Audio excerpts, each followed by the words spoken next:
I'm kind of in the mood to do another blind box blitz. However, this time I will admit, yeah, it's mostly blind bag blitz because actually a very cool fan by the name of Dave sent me something very special that I hadn't even thought of picking up. And not only is it on topic, it is exceptionally bizarre. So I thought this would actually be a lot of fun to open up and just see what all he sent me. They are the Kre-o Transformers Little Kreon sets, Collection 2 of the Kreon Warriors. These are the really weird things they did where a lot of the Kre-o stuff that didn't take off, you know, your Dungeons and Dragons, your G.I. Joe, got all of its Kreon parts, all those little bits they'd planned for other toy lines, and they all stuck them on Transformers to come up with these really weird mashups. This is one of the most bizarre concepts I've ever seen in the realm of Transformers. And of course, it's going to be Kre-o that brings it to us. Now, it's very tiny, but let's see if we can make out anything on the back, if it would focus. Because this is, you know, now we're trying to read a very, very tiny package here. No. Oh, that would be why. Autofocus helps.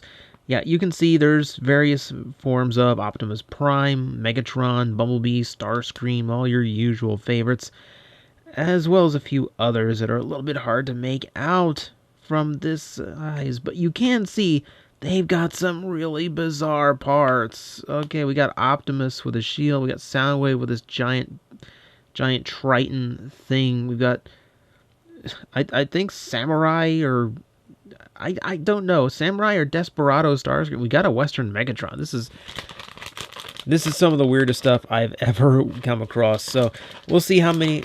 Let's see how fast it takes me to actually open these up and actually put them together, like in front of the camera, because I don't know how tricky this is going to be. So first off, who comes first? Ooh, I think we got a Soundwave. Yep. We got a Soundwave in this tiny little bag with this tiny little instructions. Not dumping all the parts. Already I can see a few little interesting... Oh. Okay, this instantly got a little bit more interesting for me. Okay, so let's quickly put this guy together. Not a whole lot of anything going on with him. Okay, that's a thing. So let's go ahead. He gets two of these guns. I'll put one in so we can kind of pay attention to the real star of this set. Okay, so right off the bat, we have Soundwave with a wig. I'm not entirely sure why this Soundwave has a wig. Soundwave has hair. Can we just make that part like as obvious as can? Soundwave hair, okay. Bizarre. He's definitely got some old school radio going on with his apparent transformation mode. So you're playing with the original alt mode, but now making it even older. So I guess this is supposed to be like a powdered wig. I don't know what is up. I've never had to put hair on a Soundwave before. That's so strange. But the set immediately becomes awesome because there's this little raven bird that's been repainted into Laserbeak. So we have a little Kreon Laserbeak. That's absolutely epic. I'm a really big fan of that as an accessory. Now, just to get it out of the way, in general, the Kre-o stuff and the Kreons especially, the Kreons themselves have a lot of play to them, and I do find them fun for the most part. I like that they are kind of an enhancement over your standard Lego Man, because aside from the same things that the Lego Man can do, you know, rotating wrists and neck and all that, ball-jointed shoulders, as well as a rotation in the waist and ball-jointed hips. So there's actually a lot of good articulation to these little guys, and they still work with your standard style Lego bricks. The problem with Kre-o has always been build quality. More specifically, how much they spent on making the plastic. I will say, it feels nice and solid. Like, it feels all right, and the joints are a little bit stiffer than I remember my last Kreons being. So, For that, I would say that's not bad. The hair creeps me out. Not going to lie, but I don't know. Laserbeak makes that worth it. But hey, he sent me more than one. So let's see what else we've got hooked up into these packages. Oh, it's stuck. It got sealed inside. Hang on. Oh man, this got really stuck. It's like they heat sealed it all together. See, okay. Who have I got? I've got a Samurai Megatron. Samurai Megatron. I'm building up an extremely weird Decepticon force here. Okay, so let's see how we're gonna get Megatron all put together. That going like that. There's the head. Put the head on like so. We've got all these little bits. The helmet has to connect together. Let's see. Put the head forward so we can get this piece on correctly. It's got wheels that are going to go right there on the legs. Some semblance of a vehicle mode. Two swords again. We'll only put in one so you can actually see what's going on the toy. See, does it? Oh, can't we? Yes, we can. Okay. Okay, so that instantly won a couple extra points. Okay, so we got a Samurai Megatron. Our Decepticon forces have now gone absolutely nuts in the TARDIS and gone to all the... Why isn't this picking in? Come on. There we go. Okay, let's get this off the bat. This really doesn't look like any Megatron I've ever seen. The heavy gold paint apps really does not harken to any Megatron I know. It's supposed to be samurai armor, but at that point, there's really not much left of Megatron's other than he just looks really, really mean. If anything, he's more bludgeon than anything, and that's mostly because of the purple in the helmet and the all samurai motif in the first place. So yeah. We've got some wagon wheels, which I assume means he transforms into some kind of cannon. You know, that's about the only best guess I could have as far as this goes. Same build quality, still feels nice and solid. The joints feel okay. And I do like that he comes with a pair of swords accessory. Really like that they actually do have a sheath that can store them in the back. That's actually a really small and neat detail. Like, I wouldn't expect that out of something this tiny. So that's actually kind of cool. Though the toy itself makes absolutely no sense, like even as far as being like some bizarre version of Megatron, I don't know, I'm not getting enough Megatron out of him, and that's mostly like arguing with the facial and chest details more than like so I don't know. This one could have been a little bit stronger, but I feel like they're trying to make them as diverse as possible since we got multi Megatrons going. So I can kind of understand that not everyone's going to look spectacular. So, okay, this is the last one in this batch, so we'll hack this one open, and hopefully not a double up or anything. Oh my, you know, I was kidding about, I was absolutely kidding about starting up my statistic line. Dave, you sent me the big 3 Decepticons. Oh my god, I've got a whole, like, proper Decepticon force now. Here we go with a Starscream. Okay, so we build that up, make sure everything's getting on all right.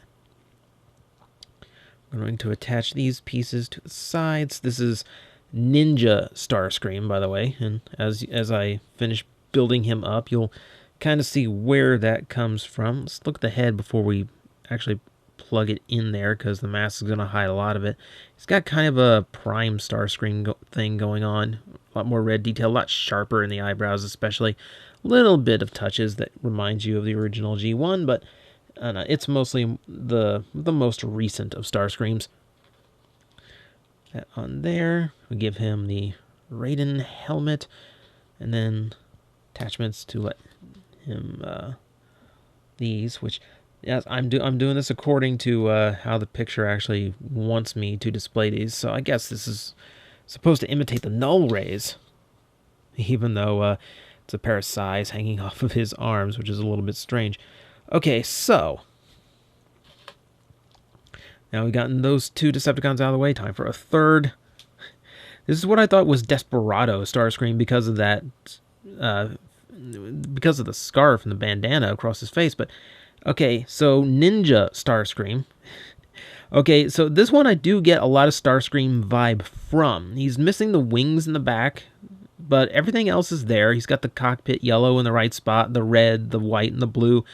He is, as always, the most patriotic of looking Decepticons, and everything's in the right spots. And I will admit, it's kind of funny to see sais hanging off his arms as null rays, which of course could go in his hands as well. But it's a really bizarre look.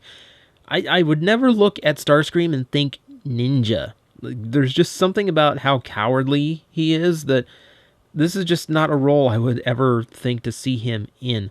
I kind of like the hat. I kind of like this, like Raiden and Kung Lao's hats combined into just this one absolute buzzsaw of a headwear.